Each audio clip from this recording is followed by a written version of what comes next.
Hello everyone, welcome back to my channel. In today's video, I'll be reviewing my most anticipated horror film release of 2026. 28 years later, The Bone Temple. Now the film is getting its official wide release tonight on the 16th, but I went to the preview screening yesterday and I have some thoughts I'd like to share with you. So without any further ado, let's get into it. Let's review 28 years later, The Bone Temple. I'm a big fan of the original film. 28 Days Later is a fundamental piece of zombie film history and an iconic early 2000s horror film. The sequel, 28 Weeks Later, is a solid if somewhat disappointing film that would soon be mostly forgotten. When I first heard that a new trilogy was on the way, which involved a re-teaming up of the original duo Alex Garland and Danny Boyle, I was ecstatic. The first film, 28 years later, delivered on the hype and more, delivering a beautiful zombie film unlike almost any other zombie film I've ever seen. Its heart and dedication to emotional character development was so refreshing for a horror film, one that actually dealt with the emotional toll that living in such a hellish environment or even growing up in one would have on you, on a deeply psychological and emotional level. It was a sad, quietly devastating film that still delivered on zombie gore as well as reflecting the political and philosophical shifts in British society in the decades between the original film and it. It was my second favorite horror film of last year, right behind Bring Her Back. This made me beyond excited for this film. Nia DaCosta would be stepping in to direct the sequel, which also made me very happy for a few reasons. One would be a fresh perspective and approach that would keep the trilogy from feeling too repetitive. I also liked DaCosta's earlier work in the genre. Candyman was a great showcase of her talent, even if it was a flawed film. I found The Marvels to be a fun, enjoyable, though structurally limited superhero film, and I couldn't wait to see some of the great ability to deliver the gore she displayed in Candyman be realized in this film.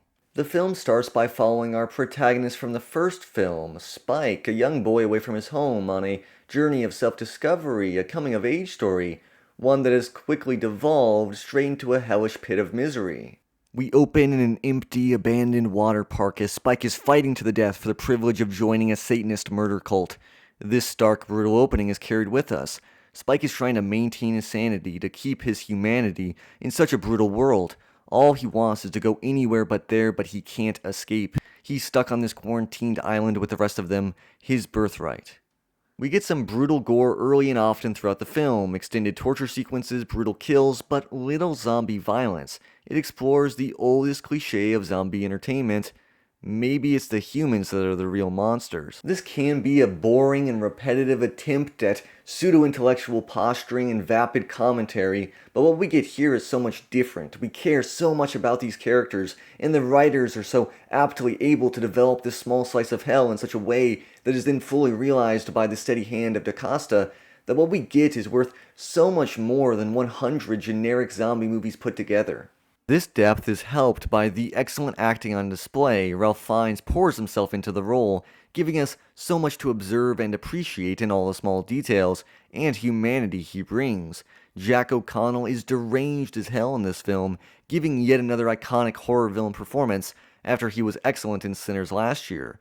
Alfie Williams provides another good performance, as his character is a great reflection on how this horrible setting weighs down on the young, who can only hope for a moment's respite from this brutal existence, never having experienced what life was like back in the era of personal computers, cars, and shopping centers, when things had a rhythm to them, like the foundations could never break. I've seen some talk online about how some people feel this is a bridge film, like so many other part twos of trilogies happen to be, the types of films that struggle to find an identity of their own beyond just being a placeholder and scene setter for bigger and more climactic battles to come.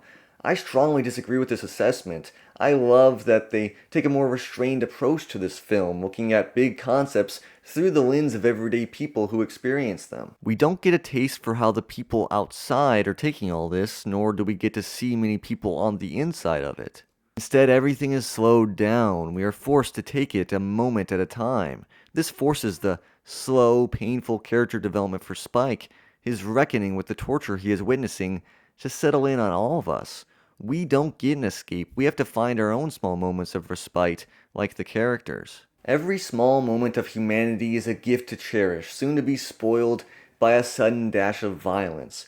We get to linger in scenes that would usually just quickly pass us by in other post-apocalyptic movies, the in-between scenes, with stronger focus and emphasis. This is a film about small moments of humanity, quick sudden bursts of inhumane and demoralizing violence, and the way we grow as humans, desperate to find some deeper meaning and better path through this pit of nihilism and despair.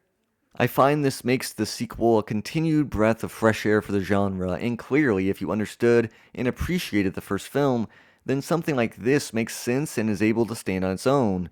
There isn't gonna be some grand Return of the King finale for this trilogy. That's not what it's all building up to. I won't be surprised if people get disappointed with the finale, if that's what they'll be expecting. This sequel trilogy from the beginning is taking a different approach, one that emphasizes finding and keeping even a small piece of your humanity and decency in the face of continual suffering and dominant deranged philosophies that seek to maximize that suffering.